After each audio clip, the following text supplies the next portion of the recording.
For me, there were three very distinct purposes. The purposes are, first and foremost, the personal professional journey, and asking myself the question is, what do I need to know, do and understand, as well as provide evidence that will demonstrate that I am an exemplary school leader. The second purpose is my moral purpose.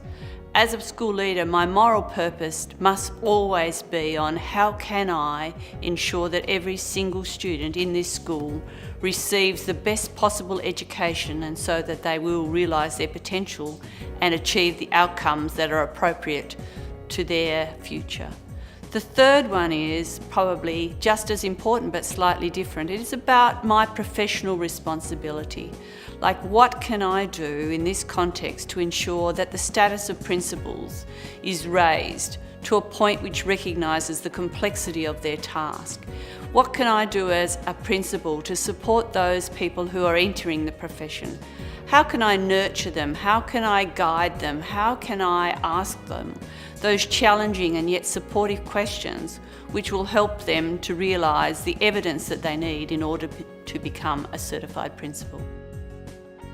When we were having a discussion about why we'd go into the certification process, I think what became apparent was it was about our moral imperatives. And certainly for me, it was to do with why would I bother to do this? And it's because I think that principals do play an integral role in the success of students and their school. So for me, that would be my purpose for going into this, notwithstanding there's a whole lot of other reasons, but it has to mean something to me and what I do for young people in my site.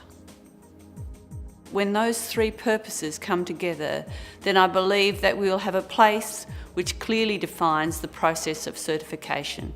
But more importantly, we'll have our focus on education and how all of us within the education community can work together for better outcomes for our students.